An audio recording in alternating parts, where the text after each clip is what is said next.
There is a whole genre of videos telling you that once you turn 65, you can stop paying your bills. Property tax, gone. Tax on Social Security, gone. Medicare premium, gone. They are some of the most watched retirement videos on this platform. And under the biggest one of them, the top comment is another retiree begging people not to listen. Please do not stop paying Medicare, there are consequences. She is right.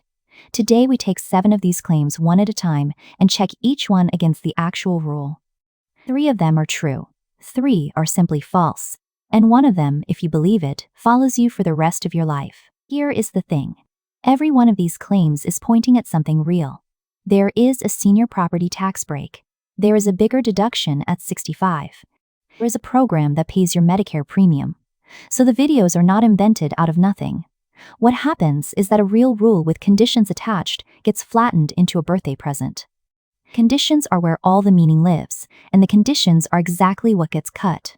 Watch for the pattern as we go, because once you see it, you can spot the next one yourself. The claims that turn out to be true are almost all means tested and require paperwork. You have to earn under a limit, and you have to apply. The claims that turn out to be false are the ones that sound automatic. Turn 65, stop paying. Nothing in the tax code works like that. One more thing before we start. I am not an advisor, and none of this is advice about your situation. What I can do is tell you where each rule actually lives, so you can look it up yourself, and I will name the place every single time. Let us start with the one that can hurt you. Claim is that at 65 you are exempt from the Part B premium. The verdict is false, and this is the one that carries real damage. Part B is the part of Medicare that pays for doctors, outpatient care, and tests. It has a monthly premium, it comes out of your Social Security check, and it is not optional in the way people think. Nobody is exempt at 65. What exists is help paying it, and we will get to that, because that is Claim 6, and that one is real. Here is what happens if you simply stop. You lose Part B. That means no coverage for doctor visits, so you are paying out of pocket. Then, when you try to come back, you generally cannot come back whenever you like. You wait for a general enrollment period, which means you can go months uncovered. And then there is the part people do not see coming, the late enrollment penalty. For every full 12-month period you could have had Part B and did not, 10% gets added to your premium. Not once, permanently. Skip 3 years and your premium is 30% higher, and it stays 30% higher for as long as you have Medicare. There's no forgiveness for having watched a bad video. There are people who legitimately delay Part B, and they are not doing this. There are people still working with real employer coverage, which counts as creditable coverage, and they enroll later without a penalty because they had qualifying insurance the whole time. That is a rule with a condition. It is not an exemption at 65. So this claim is not just wrong. It is the one thing on today's list where following the advice takes something away from you that you cannot buy back. If someone you love has heard this one, that is the conversation to have this week. Check it at medicare.gov. Verdict here is real, but only if you qualify and only if you apply. And that second half is where thousands of people fall down. Senior property tax relief exists almost everywhere in some form. It comes in 3 flavors. There is an exemption, which knocks a chunk off the taxable value of your home. There is a freeze, which locks your assessment so your bill stops climbing as the house appreciates around you. And in some places, for lower-income seniors, there is a full exemption or a deferral where the tax is postponed until the house is sold. Now the conditions, which is the part the videos skip. It is a state and often a county rule, so your neighbor 2 counties over lives under different math. Most of them have an income limit. Most require the home to be your primary residence, and some require you to have lived there for a set number of years, and nearly all of them require you to apply once with a form and a deadline. There is a comment on one of these videos that says the whole thing better than I can. A man writes that he is 71, retired, living in Ohio, that he keeps hearing seniors like him no longer pay property tax, and that his house is paid off and he is still getting a bill. He is not being cheated. He is being told about an exemption without being told it has an income test and an application form and a county office attached. It is not a small footnote. That is the difference between the claim and his actual bill. So the honest version is this. There is very likely a senior break where you live. It may be worth real money, and it will not arrive on its own. Look up your county assessor, search for a senior or homestead exemption, and read the income limit before you get your hopes up. Verdict: mostly false, with one grain of truth that is genuinely worth knowing. Start with why it is false. There is no age at which Social Security stops being taxed. Age is not in the formula anywhere. What is in the formula is income. The way it works is that they take your adjusted gross income, add any tax-free interest, and add half of your Social Security. That total is called your combined income. Under about $25,000 for a single filer, none of your benefit is taxed. Above that, some of it is. Past about $34,000, up to 85% of your benefit can be taxable. For a married couple filing jointly, the numbers are roughly $32,000 and $44,000. Now, here is the part that makes people angry, and it is a fair anger. Those thresholds were written in the 80s and 90s, and they were never indexed to inflation, not once. So every year, a little more of the middle class drifts over a line that was drawn for a much smaller group. That is why your neighbor who retired in 1990 paid no tax on her benefit, and you do. So where is the grain of truth? There is a temporary extra deduction for people 65 and older, in place from 2025 through 2028, worth up to $6,000 per qualifying person. It phases out at higher incomes, starting around $75,000 for a single filer and $150,000 for a couple. For a lot of ordinary retired households, that deduction is big enough to wipe out the tax on their benefit entirely. That is real, and it is worth checking. But notice what it is not. It is not an exemption at 65. It is a deduction with an income phase out and an expiry date, and it works by income, not by birthday. Verify the current amount and the current thresholds at irs.gov before you plan around it, because this one has a clock on it. Verdict: real. And this is the only one on the whole list that is genuinely automatic. When you turn 65, you get an additional standard deduction on top of the regular one. It is a fixed extra amount. It is per person. So a married couple where both are 65 gets it twice, and there is an additional one if you are blind. No form, no income test, no application. You check a box on your return, or your software does it for you, and the deduction is simply larger.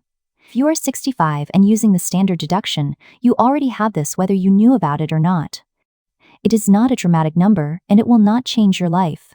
It is the one claim on this list that behaves the way people assume all of them behave, and it is worth naming clearly, because when a video promises you 7 birthday presents and only one shows up, it is easy to conclude that none of it was true. This one is true. Verify the current amount for your filing year at irs.gov because it moves with inflation. Verdict: false. Completely. There is no age at which income tax stops in this country. I want to spend a minute on this one anyway, because it is the most revealing claim on the list. Where does it come from? Probably from a mix of things people half remember. 70 used to be the age when you could earn as much as you liked without your Social Security being reduced. 70 is the age when delayed retirement credits stop growing. 72, then 73, is when required minimum distributions begin. There is a lot going on around 70, so a rumor that everything stops there has somewhere to grow. And here is the irony. Around 70, the tax pressure usually goes up, not down.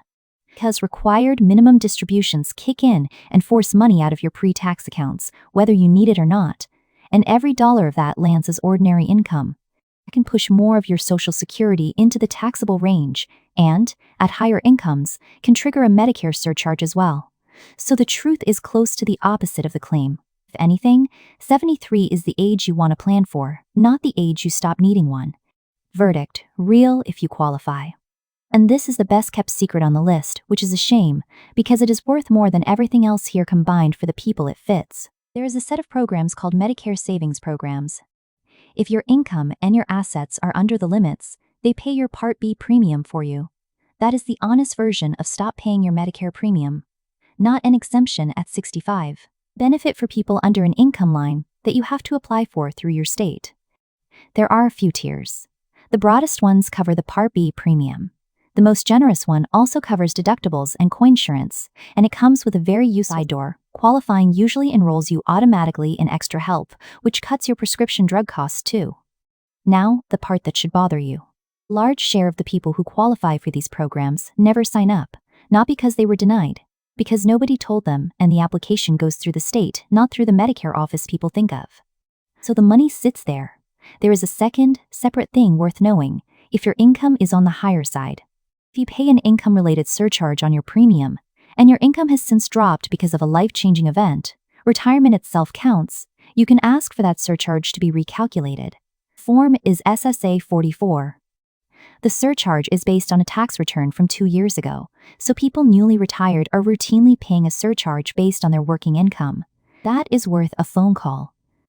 For both of these, start at Medicare.gov and ask for your state's SHIP office, which is free counseling that exists exactly for this. Verdict, false, and it has been false since 1997. This one is a zombie. There genuinely used to be a one-time exclusion on the gain from selling your home that you could take once you were 55. It was real, people used it, and it lodged in the culture. It was repealed in 1997 and replaced with something better, which is why almost nobody noticed it was gone. Today, if the home was your main home and you lived in it for at least 2 of the last 5 years, you can exclude up to $250,000 of gain if you are single, or up to $500,000 if you are married filing jointly. Read that again and notice what is missing. There is no age in it.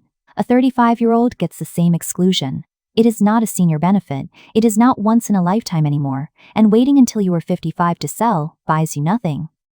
Why does this one matter beyond trivia? Because people make real decisions on it. They hold a house they wanted to sell, waiting for an age that stopped mattering 3 decades ago.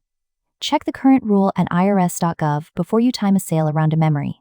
Look at what survived and what did not. The 3 real ones: the bigger standard deduction, the senior property tax break, and help paying your Medicare premium. Notice their shape. One is automatic and small. The other 2 are means tested and need an application. That is what a real benefit for older people actually looks like almost every time. There is an income limit, there is a form, and there is an office. The false ones, taxes, stop at 70. Social Security stops being taxed at 65, no capital gains after 55. Notice their shape too. They are all automatic, they are all triggered by a birthday, and none of them ask you a single question about your income. So here is your test, and it takes 10 seconds. When you hear that something turns off at an age, ask, does this rule ask about my income? If it does not, be suspicious. Almost nothing in the tax code is a birthday present. And the second test, ask where the rule lives. A real one always has an address: your county assessor, the IRS, Medicare.gov, your state. If nobody can tell you which office administers this exemption, there probably is not one. Let us make it concrete. Meet Dorothy, 68, widowed, living on about $26,000 a year, mostly Social Security, in a paid-off house. She watched one of these videos and did 2 things. The bad one first, she looked into stopping her Part B premium. She did not do it, thankfully, because her daughter checked. If she had, she would have lost her doctor coverage and picked up a penalty for life on a $26,000 income. Then the good one. She looked up her county's senior exemption. She qualified on income, filled out 1 form, and her property tax bill dropped by a meaningful amount for as long as she lives there. And because her income is low, she also turned out to qualify for a Medicare savings program, which now pays her Part B premium outright. So she did stop paying her Medicare premium, legally, through the front door, by applying for a program she qualified for. Same video. 2 opposite outcomes, decided entirely by whether she checked the rule. Now Richard, 71, comfortable, about $90,000 a year between a pension and withdrawals. He heard that taxes stop at 70, so he stopped making estimated payments. He owed at filing time, plus an underpayment penalty. Meanwhile, the thing that could have helped him, the temporary senior deduction, he had never heard of because it is boring and has an income phase out and does not make a good thumbnail. That is the whole problem in one man. Acted on the exciting claim that was false and missed the dull one that was true. 3 phone calls and 1 search, and you will know more about your own bills than any of these videos can tell you. 1. Call your county assessor and ask what senior exemption, freeze, or deferral you qualify for and what the income limit is. Ask what the application deadline is because they run on a calendar. 2. Go to Medicare.gov and look up Medicare savings programs. Then ask for your state's SHIP counselor. Free, unbiased, and they do this all day. If your income is anywhere near the limits, this is the highest paid hour of your year. 3. If you retired in the last 2 years and you are paying an income-related surcharge on Medicare, ask about Form SSA 44. And when you do your taxes, confirm you took the extra standard deduction for being 65 and ask whether the temporary senior deduction applies to you before it expires. Notice that none of that is exciting, and all of it is real. The videos are not going away. That format works, and it works because it is offering relief to people who have been squeezed for years and would love, just once, for something to be free. But you deserve the version with the conditions left in. So, 3 of the 7 are real. The bigger standard deduction, automatically. The property tax break, if you qualify and you apply. Help with your Medicare premium, if you qualify and you apply. The rest is either a misunderstanding or a rule that died before some of your grandchildren were born. And the one that matters most, one more time, because I would rather repeat myself than have anyone get this wrong, do not stop paying your Medicare Part B premium because a video told you that you are exempt. Ask whether you qualify for help paying it instead. That is the door that actually opens. Run your numbers. Know you're on track. If this helped, tell us in the comments which of the 7 you had believed. I suspect it is number 7, and I suspect a lot of us are in good company. All figures in this video are illustrative and current as of 2026. Tax rules, Medicare rules, and property tax exemptions change and vary by state and county. Verify with your county assessor at irs.gov and at medicare.gov and talk to a fee-only advisor or a tax professional about your own situation. Susan Mitchell is the host of the Retirement Lab and is not a licensed advisor, attorney, or accountant.